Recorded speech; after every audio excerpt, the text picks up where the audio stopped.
Hey there, guys. Welcome to another episode of the Schiz and Giggles podcast. My name is Kody, and I live with schizophrenia.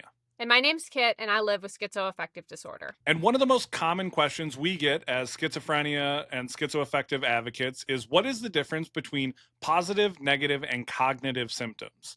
This is something that I didn't talk about a lot in my early advocacy days. I mainly only talked about positive symptoms, which is what people know about schizophrenia already. That's the hallucinations, the delusions. What people don't realize is that there are other subset symptoms that come with schizophrenia. Those are the negative and cognitive symptoms. So, me and Kit have talked about in previous episodes struggling with memory issues, stuff like that. So, I want Kit to take some time. Can you tell people what is the difference between these symptom domains? We'll start with positive symptoms. Positive symptoms are things that shouldn't be there but are. So things like hallucinations and delusions are positive symptoms. Then you have the opposite. You have negative symptoms, and not negative in the sense of them being quote unquote bad per se, even though they are quite damaging.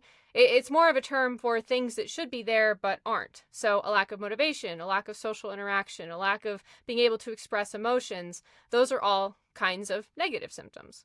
And the final category is cognitive symptoms, which do cause a great amount of disability in those with schizophrenia spectrum disorders, and they are things that are associated with the brain. So problems with attention, concentration, and memory are all cognitive symptoms. One of the things I always get is when I talk about positive symptoms, people are like, wait, are you saying those are good things? No.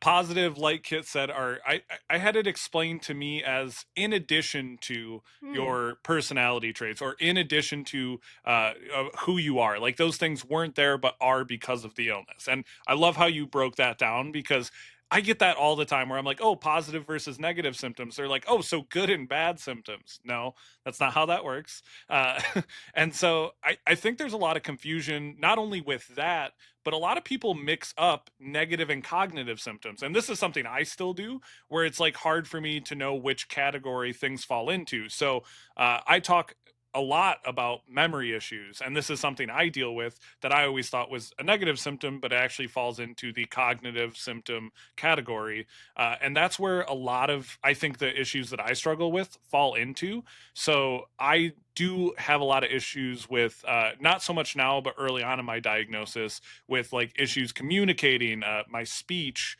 being able to be attentive, to be able to pay attention to stuff. All of that is in that cognitive realm. And one of the things I think is really important to talk about that people don't acknowledge is the reason it's so important to get people with schizophrenia treatment and medication is because the longer you go without those things, the more cognitive damage you can see. So this is the case with like my mom. My mom went almost a decade, no treatment, no medication, and it's very obvious that she struggles cognitively with memory and being able to communicate and being able to put what she feels to words. And these are all things that like I do struggle with, but not to the same extent because I got earlier care. I got earlier intervention. So, one of the things I wanted to ask you is what are some of the negative and cognitive symptoms you still struggle with? And what were some of them that you struggled with early on in your diagnosis?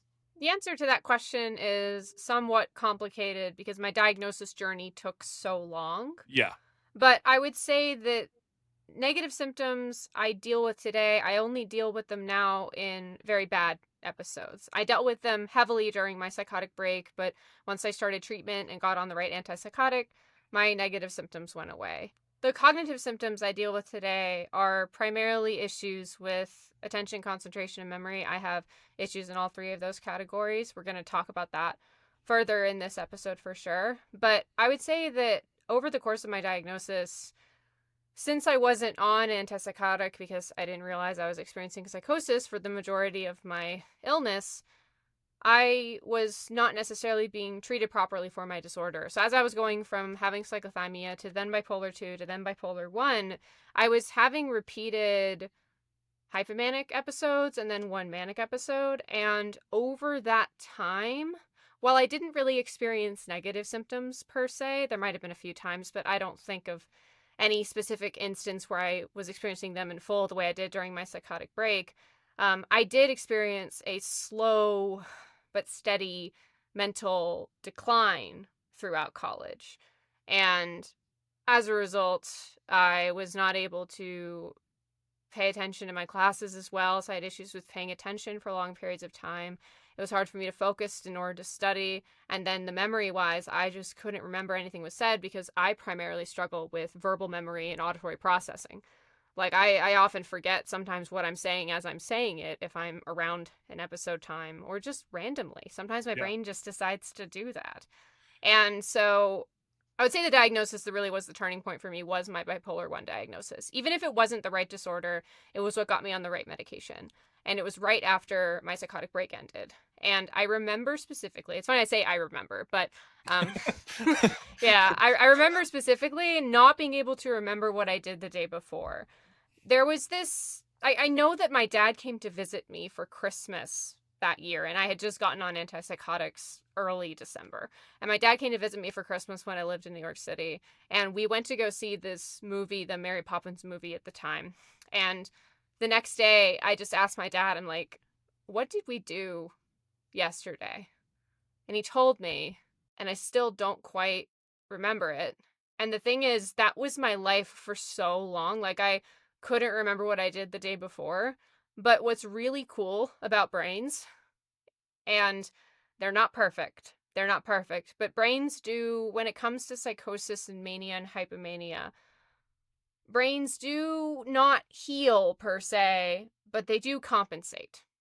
And so often over time, cognitive symptoms that are really bad during the episode will sometimes improve a little bit over time because the brain will compensate. Much like how when someone has a heart attack, the heart will compensate in order to keep the heart going. And so brains are very similar in that sense. But at the same time, I am still brain damaged. I will be brain damaged for the rest of my life. It is because of my mental illness, and no amount of compensation can bring me back to the photographic memory I had prior to my mental illness appearing. For me, memory issues is such a big part of what I still struggle with. Like, I also got over a lot of my negative symptoms shortly after my diagnosis. So when I was diagnosed, and I'm not going to talk about the positive symptoms because that's all I do is talk about the hallucinations, delusions. People who follow me are pretty well aware that I still have periodic breakthrough hallucinations, both auditory and visual. But for me, when I was first diagnosed, I really struggled with the communication side of things. Like, I could not process what I was feeling. I definitely couldn't communicate it or put it to words. And I was really struggling with social issues, like being able to get out and talk to people. And that's why I became so passionate about peer support. Cause, like I said, that was the first time I got out and started talking to people and being in public again. So I got through my medication, my treatment. I went to counseling. I did a bunch of different types of therapies that seemed to help my negative symptoms. But unfortunately, same as you, I still struggle a lot with cognitive symptoms. I, to this day, have moments where if I'm having an episode or I'm going like into burnout, I'll struggle with being able to communicate or being able to articulate and speak correctly, which is challenging when your job is a speaker, you know. That's always a little frustrating, but it is part of my diagnosis. And so same thing with attention. So I have a lot of issues with being able to pay attention. And then um oh my god, memory. So Okay, you got to keep that in. Keep that in. so memory is an issue that I struggle with as a person living with schizophrenia. Oh my goodness. And for real, it is a, I think memory outside of like my breakthrough hallucinations might be the thing I struggle with the most. And it's hard Mhm. because like I'm self-employed, I do all these things and I need to be able to remember things, and like I meet new people all the time and I can't remember names, and like these are all things I didn't struggle with pre-diagnosis or pre-symptom. Like I did very well in high school despite being a caregiver for my mom with schizoaffective disorder. I like did really well in my first semester at college, and then once my symptoms started, it was boom. I couldn't pay attention in class. I couldn't focus on anything. I wasn't able to communicate what was going on. I didn't really understand what was going on. So it was like I don't think cognitive and negative symptoms get enough conversation. I think as a society, people are just so much more interested in the how the brain works while having auditory and visual hallucinations or delusions. Like, that's fascinating to people, and so they care more about that than understanding these other symptom domains, which I get, like, I even as a person living with schizophrenia, it is interesting to me to try to understand why my brain does this, you know? But then we don't give enough attention to why my brain doesn't allow me to have motivation or be able to focus or remember things. Like I've never had those conversations early on in my diagnosis. And I don't know about you, but I was never told that those were symptoms of schizophrenia. Well, first off, I do want to say that we have over 30 medications that are used to treat schizophrenia to this day, and not a single one of them addresses negative or cognitive symptoms. They only address the positive Positive. symptoms. Yep. It's all the focus on the positive symptoms, even in the medical field. It's wild to me. But what was your question? Well, and actually, this goes right along with it. Why are doctors and psychiatrists not warning patients about negative and cognitive symptoms? Because they warn us like what to expect with, our breakthrough symptoms or with delusions, hallucinations. Like I had those conversations all the time. No one ever told me like coping mechanisms for dealing with issues regarding my motivation or self-care or being able to focus on hygiene or all these things that I also struggled with because of schizophrenia. Like, why are we not talking about these things in the same breath that we're talking about positive symptoms? Well, I had this moment with my psychiatrist when I was in college. I think I was a junior in college, and my cognitive issues had gotten to the point where I was like, is it the meds? Like, Hmm. is it my medication? I started thinking about that.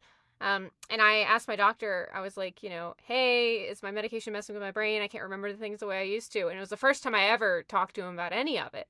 He never brought it up. And so I Hmm. brought it up to him. And he was like, no, that's definitely the disorder. That's the bipolar. Uh, Imagine every episode like a brain injury, Yeah. like a concussion. And when you have 4, 5 concussions a year, you're going to start experiencing some issues. And that's how he, Oh, yeah, that's that's how really he, well worded. I like that a lot, actually. That's a very good way to put it. yeah, that's what he, for how he framed it for me. And in the end, it was really always me bringing up the fact that I had these issues. My current NP, we hardly talk about it because I've found ways to manage them on my own. But I was shocked at the fact that I was experiencing such profound decline is the wrong word, but it felt like profound decline to me because Yeah. I was like, I used to be able to walk by a book and know what was in it kind of thing. I was that kind of memory. And it was really painful to me to have to be the one to bring it up to my doctor. And so why they're only focusing on the positive symptoms, honestly, I'm guessing it's because it's usually what's more prominent when someone's having a break, like a first episode. Yeah, of course. And so they think, okay, if we get rid of that, everything will be fine. But at the same time, there's not really treatment for cognitive or negative symptoms really right now. There's plenty of stuff in trial and everything, but none of it's actually out to market. Um, so yeah, I wish I knew why they didn't bring it up. But like, given how disabling negative and cognitive symptoms can be for those with schizophrenia, it blows my mind that we're not talking about it more. Yeah, and I think there are very few options because there isn't like necessarily treatment for it. I do think there are things people can try just because like I what I found success with was once I got medication and treatment, I was able to start doing like counseling and therapy and EMDR therapy, stuff like that. That like it's not first line treatment for schizophrenia, like it's not like you're diagnosed and they tell you to try these different ways of treatment or these different options. It's just stuff that people in my life recommended that worked really well for me because those were the places that I was able to really understand and kind of better navigate the negative and cognitive symptoms that I was dealing with. And I wish that we would talk about this more because I remember how frustrating it was getting this diagnosis, getting medication, starting to like have a little bit of clarity, and then feeling like I couldn't do anything. And then I felt bad because I didn't know it was a symptom of schizophrenia. I thought it was my fault. Like I was lazy or I just like I couldn't do those things. And without it being acknowledged as a symptom of my schizophrenia, it felt more like a me problem. And that was really devastating. So like that's why I want to talk about it more. I don't know. It kind of sounds like you first time you asked about it, you had some guidance, which is great. I love to hear that. Little Um, bit, a little little bit. bit, but the Yeah. fact. So here's the thing about it that frustrates me. You had to bring it up. how many people are going to be in a position where they even think to bring it up, or in a cognitive position to recognize maybe some shortcomings in memory or issues like that? So it's like, how can we advocate for ourselves if we don't realize that we're having these issues, or that these issues are directly correlated to our schizophrenia diagnosis? Well, that's one reason I try to advocate for it as well, because every time I talk about it, there's always someone that goes, "Oh, I had no idea that I was experiencing this until you Yeah. said it." And then they know to bring it up to their doctor or their therapist. And so that's the way I'm trying to make an impact in the world, is like use my platform to educate about it. But at the same time, will that reach doctors? Will it reach the medical field? I'm just not sure. Yeah. So, and on a larger scale, I mean, who knows? It's one of the things I'm most frustrated with about my own advocacy journey is the first, I want to say 3 4 years of my advocacy, sharing my story. I only talked about positive symptoms because part of it's not my fault. I wasn't actually aware of these different symptom domains, but when my page became really popular and I gained over 1 million followers, it was only talking about hallucinations and delusions. Although that's great, and I got to bring awareness to a portion of the schizophrenia experience, it's a lot harder to get people interested in the conversation about negative and cognitive symptoms because it's not as quote unquote fascinating to people. And I feel like as content creators about schizophrenia diagnosis, that's mostly what we have to talk about because that's what people are interested. It's what most of my comments are about. It's what most of my Q&As are about. And so I felt like that was the only thing that I could do to reach people. And still to this day, even though I talk more about it, I don't feel like it reaches. And you just said, like, I don't know if it'll ever reach the medical field. My videos have over 1 billion views across platforms, and very, very little of that is the stuff I've made talking about these types of symptoms. I told you this before we got started filming. One of the most frustrating things I ever encountered when it came to conversations about negative and cognitive symptoms was I went to an event where I was talking to patients and caregivers, and the event got done, and I shared my story, and a caregiver came up with their loved one who was struggling with schizophrenia, and they asked me, they're like, "What do I do if my loved one who's diagnosed doesn't take care of themselves or focus on hygiene and they're lazy?" And like they were saying all of these things in front of the patient, in front of What? their family member who was struggling. What? And it was so frustrating because I had to look at them and be like, "Okay, are you aware that these are all symptoms of schizophrenia? Like everything you're saying is stuff that they are probably struggling with because of this diagnosis." And I don't think a lot of caregivers recognize that because I don't think they're being told that. So this is the kind of stuff I want to avoid in the future. And it's so frustrating because not everyone has the education or communication skills to be able to learn about this or to talk about it. So it's something that I think we have to do as advocates to try to make sure more people have these conversations with their loved ones, with their doctors, because we've both been there and we know how frustrating it is not recognizing what's going on, but also not being able to communicate it. And for me, the hallucinations and delusions, don't get me wrong, it's a very serious part of schizophrenia. It's a very hard part of my life. But if you ask me day to day what I struggle with the most, it's cognitive symptoms. No doubt. Like medication has pretty much eliminated my positive symptoms to the point where I have breakthroughs every few months or every month or something like that. But I still every single day struggle with memory, struggle with speech and difficulties like that. So it's I don't know. It's mind-boggling that we aren't putting this part of schizophrenia more mainstream when we have these conversations. So I guess now we've talked about what we go through, what our cognitive symptoms and negative symptoms are like. I think we should talk about coping mechanisms. I love that. Yeah, that's great. And I think that's harder. Like, so I talk a lot about coping mechanisms for positive symptoms. That's a large part of what my platform was built on. And I've only recently started doing some of the cognitive and negative coping mechanisms. So For me, and I'll go first because my list is short. I'm still working on this, and a lot of what I've found has been through peer support. When I talk to other Oh, advocates, they nice, tell nice. me, yeah, they tell me how they've gotten through it and how they deal with some of these symptoms. So, one thing is, I rely heavily on the people in my life, my care team, to be able to help me recognize some of these symptoms. Because same with my positive symptoms, they can be kind of hard for me to recognize. So even recently, when I went into this episode where I was struggling with my motivation and I was struggling with getting out and being social, and I was having like withdraw and stuff like that. uh I had to have people in my life kind of point it out to me. So I do rely heavily on my caregivers, but I also know that when I recognize or am able to understand what's going on, for me, sleep. I get a lot of sleep because I know that like I'm not going to do much of anything if I'm struggling with my lack of motivation or my inability to communicate. I'm not going to be able to accomplish what I want, so I rest, I sleep. I also now know that like I benefit a lot from counseling and therapy, and that's something that has worked for me. It might not be for everyone, but for me, being able to talk about the frustration, I get a lot of emotions with, especially my memory issues. Being able to talk about that helps me a lot, and I've found that there are a lot of coping mechanisms just for memory issues. Like I have a to-do list that I write down every single day. No matter where I am, what I'm doing, if I'm traveling, if I'm home, I have a to-do list. I do all these little things.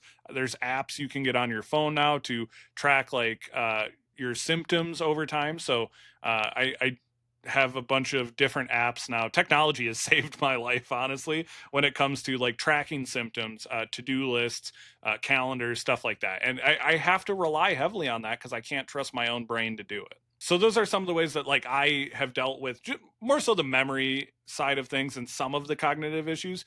But it sounds like you've had a little more time to build coping mechanisms for some of this. So what are like some of the ways you deal with these different symptoms? The biggest coping mechanism I have is that I write everything down when it happens, and I keep extensive records of most everything in my life, and I do all of that in this cloud note-taking system app called Notion. It's Hmm. like it sounds like motion, but it's like with an N, so Notion. And Notion has kind of been my saving grace. I used to use Evernote, but Evernote got to be too clunky for me, so I switched over to Notion, and then I put everything in it. I put all of my stuff in it, every document I have. So like I save everything in Notion, so it's all there. And I actually call it my second brain because it's basically where I store, and I journal in it too. I store everything in my Notion, but I also have notebooks on my iPad. I also have Notion on my iPad, but I have notebooks on my iPad that I can like write in, and that's like Good Notes. I use Good Notes for that. And then on my phone, I have my reminders app, which reminds me to do Yep. things throughout the day. It reminds me to do the exact same stuff every single day. Take morning meds, check this thing at work, do this thing on this day. It basically like, and it will just ping me. It'll remind me when I have to do something. And I'm always like, oh yeah, because I will forget it if I don't do it. And so I record all of what's in my life in Notion. And every day I also make, like you, I make a to-do list. So I have like Yep. my reminder app and I have a to-do list. Sometimes I have a to-do list on my iPad and on my phone. Like I have both of them and I cross off on both, and it's very satisfying to cross off everything on both. But I'll keep track of my day by the hour sometimes to make sure I get everything I need done in the time I need to do it. And I've been called extremely organized, is what a lot of people tell me, specifically in work when I'm able to pull up something from like a lab meeting months ago. And it's because if I don't do it, I would literally forget everything. And people do not realize that, like, if I don't have Notion, if I don't have my iPad, if I don't have my phone, I have nothing. Yeah. I literally have nothing. And so, do you have like any kind of feeling like that where you feel like without your coping mechanisms, you don't have anything, or is it different for you? No, 100%. And you mentioned a specific app. One of the apps I use is called Human Health. So if you follow me on other platforms, you might have saw I did a collaboration with them recently. And it's an app for people with chronic illness, not just schizophrenia, but you can track different symptoms and stuff and take notes about things. So like without that, without my to-do list, without things like that, I fall into basically like a catatonic state. Like I don't know how to function a lot without these different coping mechanisms. And it's frustrating, right? Because like we're pretty and I don't like the word high functioning, but for lack of a better term, we are pretty high functioning people. And I think when people meet us or see us, they don't recognize how much work goes into just this daily like upkeep of us being able to do advocacy and do social media. And oh my gosh, I don't think people realize the back end of social media requires so much remembering things and doing Yes, things. yes. It's a struggle bus, honestly. And like and so for me, I find myself in a constant state of panic if I don't have different coping mechanisms. And I think one of the frustrating things also is that I don't have coping mechanisms for a lot of the other symptoms we mentioned. And I haven't heard a lot of good options out there, you know? So, like, when I'm having issues with speech or with expressing my emotions, like, the closest thing I found is like you can get charts to be able to like point to emotions and stuff like that. And like they use it a lot for people with severe developmental disabilities. And I have found it helpful in moments where I just absolutely cannot put to words what's going on.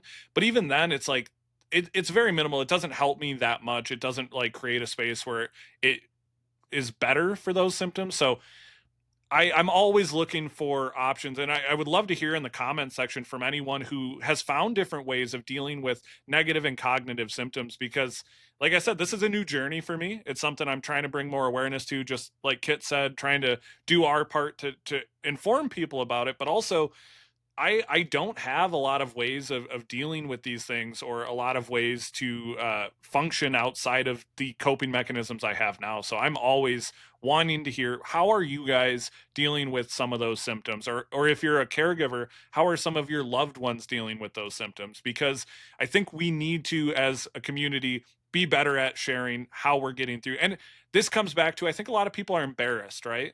One of our previous episodes we talked about me taking time off and how that was embarrassing for me, and it was all because of negative and cognitive symptoms. It was the lack of motivation, it was inability to take care of myself. And so I think we struggle to talk about how we deal with it because a lot of us are embarrassed to bring up these symptoms. Now I'm curious. You talk about how you're only really learning about the negative and the cognitive symptoms in recent years, but you've had them for a while. What did you originally think they were when you were experiencing them? I had a lot of different thoughts about what they could be.